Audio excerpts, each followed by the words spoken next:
Добрый день, уважаемые жители Республики Саха-Якутия. Текущая санитарно-эпидемиологическая обстановка в республике характеризуется по данным Управления Роспотребнадзора 2305 случаями новой коронавирусной инфекции. За сутки в республике было госпитализировано 141 человек с новой коронавирусной инфекцией. Накануне это количество составляло 137. За сутки у нас выздоровело 410 человек, накануне выздоровело 539 человек. Несмотря на увеличение количества вновь выявленных случаев коронавирусной инфекции, скорость распространения инфекции у большинства заболевших регистрируется легкое течение заболевания, сходное с острыми респираторными заболеваниями. Тем не менее, это не означает, что мы должны потерять свою бдительность и, соответственно, более легче относиться к тем мерам ограничительного характера, которые установлены указами главы Республики Саха-Якутия и, соответственно, нормами собственной безопасности относительно здоровья.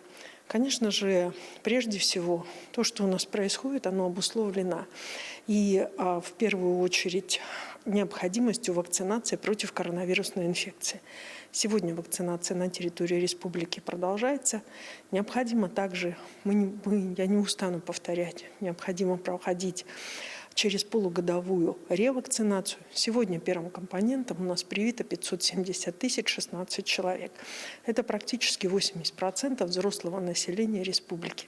Ревакцинацию прошли 122 674 человека.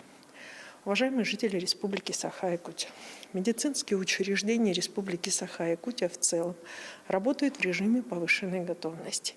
При возникновении признаков острых респираторных заболеваний вы имеете возможность и доступность тех медицинских учреждений, которые у вас работают на территории района. По вызову 122 вы имеете возможность вызвать врачей на дом. Кроме того, вы вправе прийти в любой и пройти через, если у вас нет высокой температуры, прийти на амбулаторный прием в городе Якутске, во всех поликлиниках города Якутска, так же, как и во всех медицинских учреждениях Республики Саха-Якутия. В каждой поликлинике прием одновременно ведут по 4-5 врачей.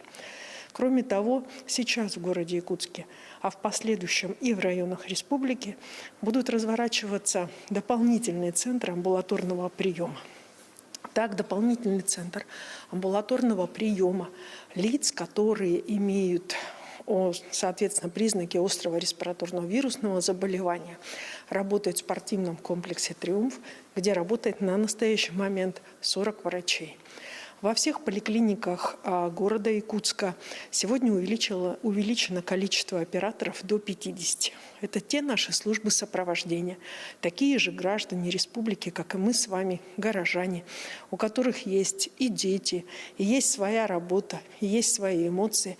Поэтому, дозваниваясь до операторами, с вами всегда спокойно и разумно объясняют, как действовать дальше. В единой службе горячей линии 122 работают 50 операторов. Вчера нагрузка на этих операторов составляла 7702 вызова.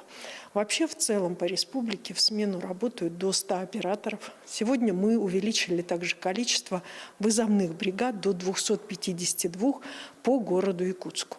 Аналогичные действия принимаются и в районах нашей республики. Наиболее сложной ситуацией сегодня является ситуация в Мегино-Кангаласском и Хангаласском районах. В них работают выездные бригады Министерства здравоохранения для оказания методической помощи. Сегодня в 17:00 во Дворце детства начнется вакцинация детей с 12 до 17 лет против новой коронавирусной инфекции. Это первый этап вообще вакцинации. Соответственно, вакцина поступила на настоящий момент в ограниченном количестве.